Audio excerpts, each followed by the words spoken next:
terrifying zombie virus suddenly broke out in the small town. Once a normal person was infected, they would mutate 100% to survive. People began to flee in groups. The government also dispatched military vehicles to help the people evacuate. Before getting on the vehicle, everyone had to undergo a full body check to prevent anyone from carrying the virus to the safe area. Soon, someone was found to be a virus carrier, and the soldiers immediately drew their guns and drove them away. It was soon Jenny's turn for the family of 3 to be examined. Her daughter Mina successfully passed the examination and got into the car, but when it was her husband John's turn, an accident occurred. Seeing that John was sweating profusely and having difficulty breathing, the soldiers suspected that John had been infected with the virus, but John lied that he just had a common cold. However, for safety reasons, the soldiers asked John to take off his coat for a checkup. Although John was very reluctant, he had no choice but to obey the stern soldiers. The soldiers lifted John's clothes and indeed found the bite marks of the zombies. Seeing this, the soldiers immediately drew their guns to drive John away. Jenny was worried that her husband might not be safe alone, so she decided to stay with him. Jenny told her daughter in the car to wait for her in the safe area, but she never expected that as soon as the military car left, the planes began to bomb the small town. The two quickly found a house to hide in. Glad that their place wasn't blown up, John felt that he had begun to mutate. He told Jenny to leave him alone and hurry to meet up with their daughter, but Jenny was unwilling to leave her husband no matter what. She tried to find some antibiotics in the room to relieve her husband's symptoms, but not long after, her husband's screams came from outside. When Jenny came out, she found that her husband had turned into a zombie. She quickly locked him in the living room. After turning into a zombie, the husband was extremely strong. The wooden door was about to give up. So, Jenny made up her mind and decided to abandon her husband and run away alone. But as soon as she stepped out of the door, her husband followed her and rushed out. Jenny could only run as fast as she could.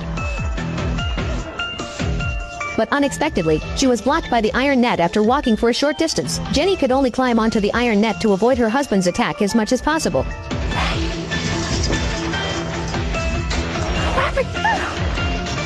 Seeing that Jenny was about to give up, at the critical moment, another survivor promptly fired a shot to drive away the zombie. However, despite firing several shots in a row, the zombie remained standing. This infuriated the man, who directly aimed at the zombie's head and sent it off for the last time. Jenny, who was rescued, finally let out a sigh of relief, but she was also sad about her husband's departure. After some adjustment, Jenny decided to flee to the safe zone with the man, but she didn't expect that the only entrance had already been blocked by soldiers. But the number of fugitives far exceeded that of the soldiers, so they all worked together to push open this door. In an instant, everyone rushed into the safe zone, not knowing that their actions would bring about a catastrophic disaster to the entire country.